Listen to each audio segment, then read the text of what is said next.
Leviticus 14:33 to 57, 15:16.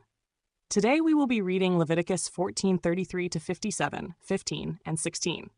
Afterward, we will reflect on several important questions drawn from these passages. At the end of our discussion, we will summarize each chapter to reinforce and clarify what we have learned.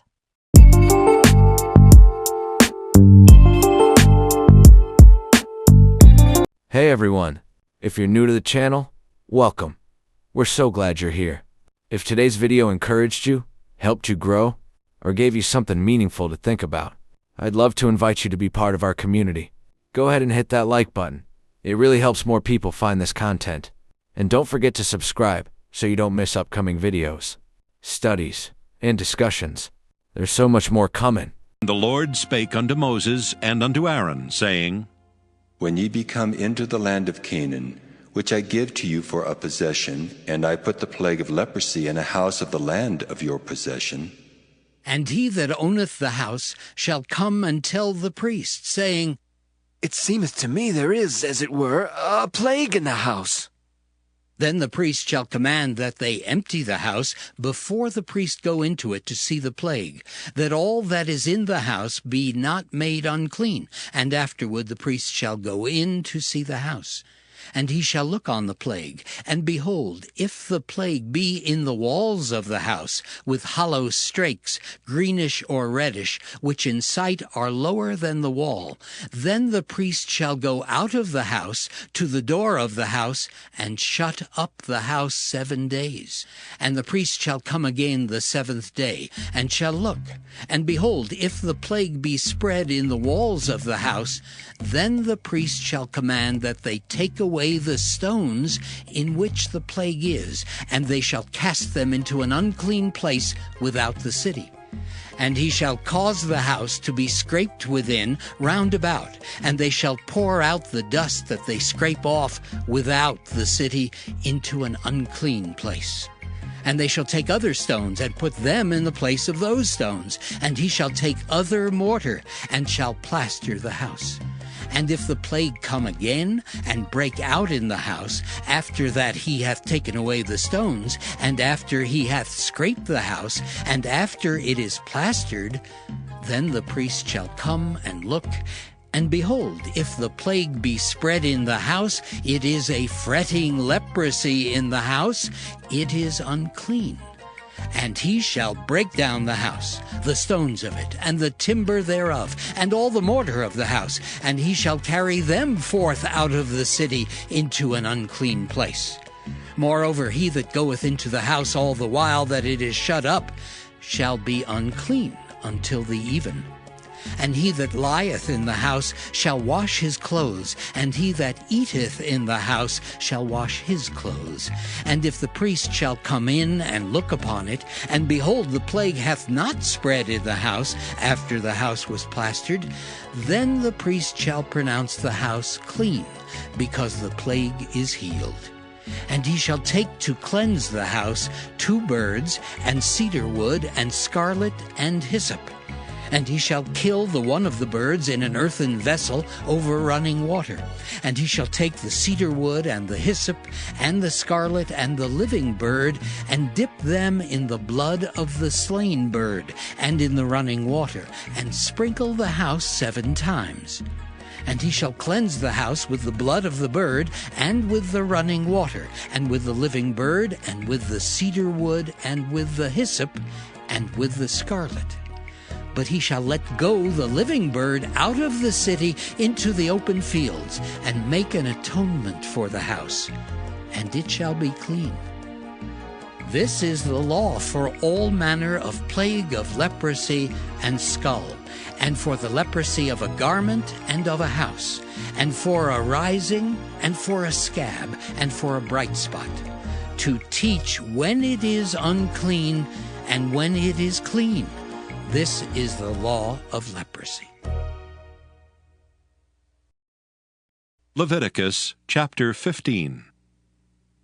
And the Lord spake unto Moses and to Aaron, saying, Speak unto the children of Israel, and say unto them, When any man hath a running issue out of his flesh, because of his issue he is unclean. And this shall be his uncleanness in his issue, whether his flesh run with his issue, or his flesh be stopped from his issue, it is his uncleanness. Every bed whereon he lieth that hath the issue is unclean, and everything whereon he sitteth shall be unclean.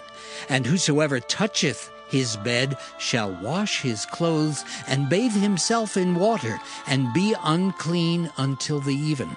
And he that sitteth on anything whereon he sat that hath the issue shall wash his clothes, and bathe himself in water, and be unclean until the even. And he that toucheth the flesh of him that hath the issue shall wash his clothes, and bathe himself in water, and be unclean until the even. And if he that hath the issue spit upon him that is clean, then he shall wash his clothes, and bathe himself in water, and be unclean until the even. And what saddle soever he rideth upon that hath the issue shall be unclean. And whosoever toucheth anything that was under him shall be unclean until the even. And he that beareth any of those things shall wash his clothes, and bathe himself in water, and be unclean until the even. And whomsoever he toucheth that hath the issue, and hath not rinsed his hands in water, he shall wash his clothes, and bathe himself in water, and be unclean until the even. And the vessel of earth that he toucheth, which hath the issue, shall be broken, and every vessel of wood shall be rinsed in water. And when he that hath an issue is cleansed of his issue, then he shall number to himself 7 days for his cleansing, and wash his clothes, and bathe his flesh in running water, and shall be clean. And on the 8th day he shall take to him 2 turtle doves, or 2 young pigeons, and come before the Lord unto the door of the tabernacle of the congregation, and give them unto the priest. And the priest shall offer them, the one for a sin offering, and the other for a burnt offering. And the priest shall make an atonement for him before the Lord for his issue. And if any man's seed of copulation go out from him, then he shall wash all his flesh in water, and be unclean until the even. And every garment and every skin whereon is the seed of copulation shall be washed with water, and be unclean until the even. The woman also with whom man shall lie with seed of copulation, they shall both bathe themselves in water, and be unclean until the even. And if a woman have an issue, and her issue in her flesh be blood, she shall be put apart 7 days, and whosoever toucheth her shall be unclean until the even. And everything that she lieth upon in her separation shall be unclean. Everything also that she sitteth upon shall be unclean. And whosoever toucheth her bed shall wash his clothes, and bathe himself in water, and be unclean until the even. And whosoever toucheth anything that she sat upon shall wash his clothes, and bathe himself in water, and be unclean until the even. And if it be on her bed, or on anything whereon she sitteth, when he toucheth it, he shall be unclean until the even. And if any man lie with her at all, and her flowers be upon him, he shall be unclean 7 days, and all the bed whereon he lieth shall be unclean. And if a woman have an issue of her blood many days out of the time of her separation, or if it run beyond the time of her separation, all the days of the issue of her uncleanness shall be as the days of her separation. She shall be unclean. Every bed whereon she lieth all the days of her issue shall be unto her as the bed of her separation, and whatsoever she sitteth upon shall be unclean, as the uncleanness of her separation. And whosoever toucheth those things shall be unclean, and shall wash his clothes, and bathe himself in water, and be unclean until the even. But if she be cleansed of her issue, then she shall number to herself 7 days, and after that she shall be clean.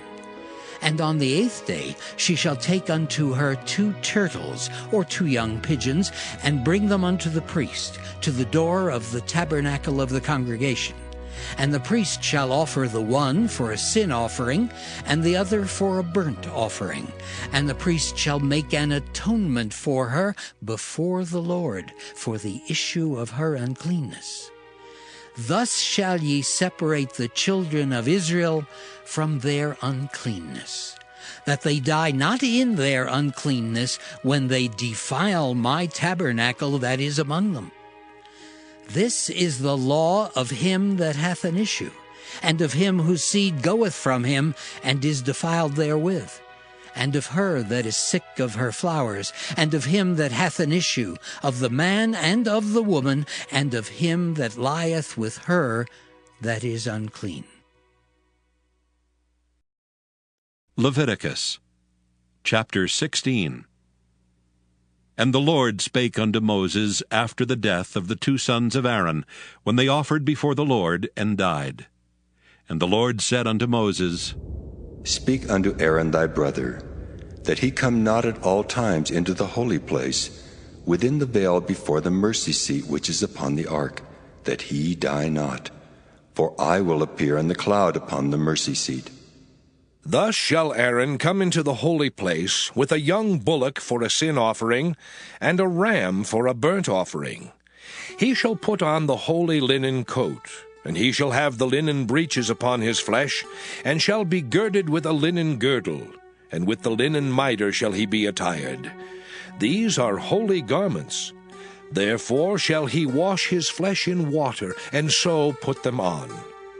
And he shall take of the congregation of the children of Israel 2 kids of the goats for a sin offering, and 1 ram for a burnt offering. And Aaron shall offer his bullock of the sin offering, which is for himself, and make an atonement for himself and for his house. And he shall take the 2 goats, and present them before the Lord at the door of the tabernacle of the congregation. And Aaron shall cast lots upon the 2 goats, 1 lot for the Lord, and the other lot for the scapegoat. And Aaron shall bring the goat upon which the Lord's lot fell, and offer him for a sin offering. But the goat on which the lot fell to be the scapegoat shall be presented alive before the Lord, to make an atonement with him, and to let him go for a scapegoat into the wilderness. And Aaron shall bring the bullock of the sin offering, which is for himself, and shall make an atonement for himself and for his house, and shall kill the bullock of the sin offering, which is for himself. And he shall take a censer full of burning coals of fire from off the altar before the Lord, and his hands full of sweet incense beaten small, and bring it within the veil.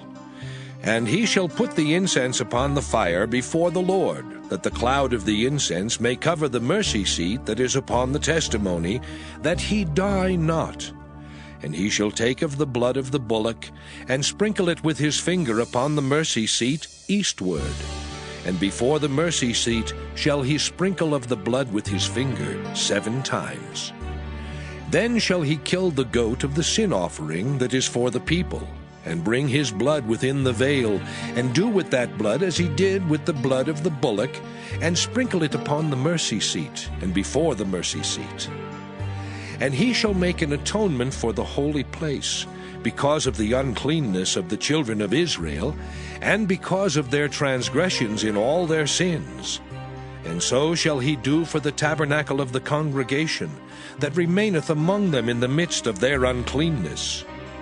And there shall be no man in the tabernacle of the congregation when he goeth in to make an atonement in the holy place, until he come out, and have made an atonement for himself, and for his household, and for all the congregation of Israel. And he shall go out unto the altar that is before the Lord, and make an atonement for it, and shall take of the blood of the bullock and of the blood of the goat, and put it upon the horns of the altar round about. And he shall sprinkle of the blood upon it with his finger 7 times, and cleanse it, and hallow it from the uncleanness of the children of Israel. And when he hath made an end of reconciling the holy place, and the tabernacle of the congregation, and the altar, he shall bring the live goat. And Aaron shall lay both his hands upon the head of the live goat, and confess over him all the iniquities of the children of Israel, and all their transgressions in all their sins, putting them upon the head of the goat, and shall send him away by the hand of a fit man into the wilderness. And the goat shall bear upon him all their iniquities unto a land not inhabited, and he shall let go the goat in the wilderness. And Aaron shall come into the tabernacle of the congregation, and shall put off the linen garments which he put on when he went into the holy place, and shall leave them there.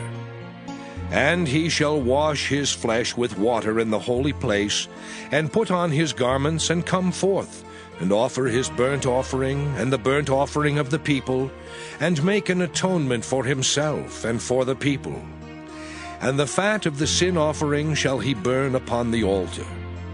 And he that let go the goat for the scapegoat shall wash his clothes, and bathe his flesh in water, and afterward come into the camp. And the bullock for the sin offering, and the goat for the sin offering, whose blood was brought in to make atonement in the holy place, shall one carry forth without the camp, and they shall burn in the fire their skins, and their flesh, and their dung. And he that burneth them shall wash his clothes, and bathe his flesh in water, and afterward he shall come into the camp.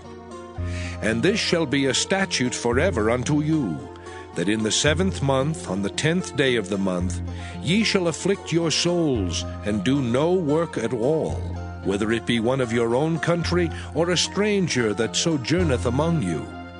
For on that day shall the priest make an atonement for you, to cleanse you, that ye may be clean from all your sins before the Lord.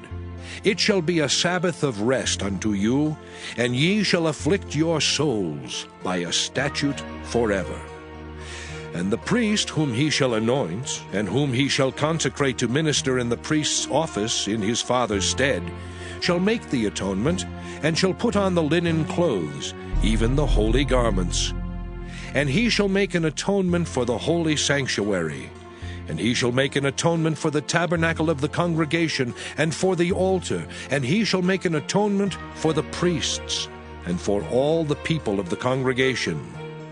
And this shall be an everlasting statute unto you, to make an atonement for the children of Israel for all their sins once a year.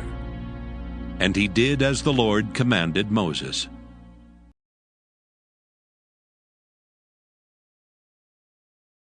Why make atonement for a house? Leviticus 14, verse 33 to 57. When Israel lived in tents in the wilderness, God's standards of holiness applied to every part of their camp. As they prepared to enter Canaan and build permanent homes, those same standards would apply to their houses. If mildew or mold, defiling disease, appeared in a home, it symbolized impurity within the community. Even a building could become ceremonially unclean. This wasn't merely about construction problems. It was about God's holy presence dwelling among his people. Atonement for a house, Leviticus 14:53, symbolized purification. The message was clear. If God was going to remain among his people, everything connected to them, even their homes, had to reflect his holiness. Holiness was not compartmentalized. It touched every area of life. Why all these laws concerning personal cleanliness? Leviticus 15, verse 1 to 33. The laws about bodily discharges and ritual washing served at least two important purposes. 1. Spiritual distinction. They set Israel apart as a holy people devoted to a holy God. Cleanliness symbolized moral and spiritual purity. Their daily lives constantly reminded them that they belonged to the Lord. 2. Practical protection. In a time with little medical knowledge, regulations involving washing and temporary isolation helped reduce the spread of infection and disease. These laws promoted community health. Personal holiness, therefore, had both spiritual and practical value. Should Christians obey these rules today? The regulations in Leviticus 15 concern ceremonial cleanliness, not moral wrongdoing.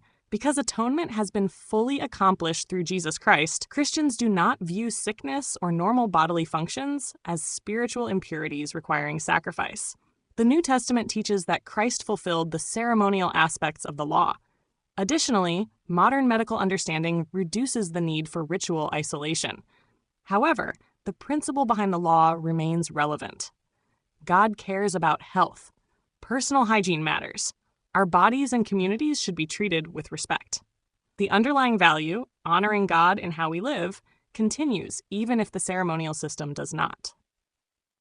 Is it wrong to have sexual relations during a woman's menstrual period?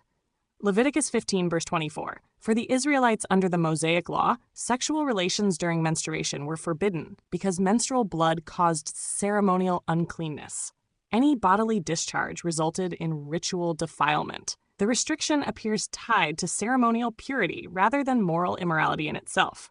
Since Christians believe the ceremonial law was fulfilled in Christ, there is disagreement among believers today about whether this specific regulation still applies. Some see it as obsolete ceremonial law. Others believe certain principles may still have wisdom or moral implications. Christians differ in interpretation, but all agree that marital intimacy should reflect mutual love, respect, and holiness.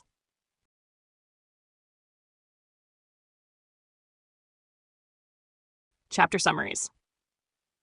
Leviticus 14:33-57, Cleansing of defiled houses. God provided instructions for identifying and cleansing mildew in homes. If the problem persisted, the house could even be torn down.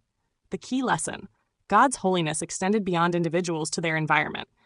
Atonement restored purity, so God's presence could remain among his people.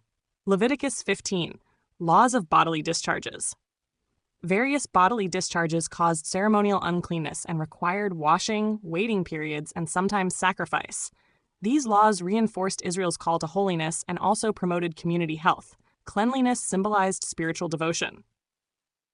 Leviticus 16, the Day of Atonement. This chapter describes the annual Day of Atonement, Yom Kippur, when the high priest made atonement for himself, the people, and the sanctuary. 2 goats were used, one sacrificed and one sent into the wilderness, the scapegoat, symbolically carrying away Israel's sins. This chapter points forward to the ultimate atonement accomplished once and for all through Christ. Overall summary: Leviticus 14-16 teaches that God's holiness touches every area of life: homes, bodies, worship, and community. Uncleanness, even when not caused by moral sin, disrupted fellowship with God. Atonement was necessary for God's presence to remain among his people. The Day of Atonement foreshadowed the complete and final cleansing that would come through Christ. The central message is this: God is holy, his people are called to holiness, and atonement makes fellowship with him possible. May the Lord bless you and protect you.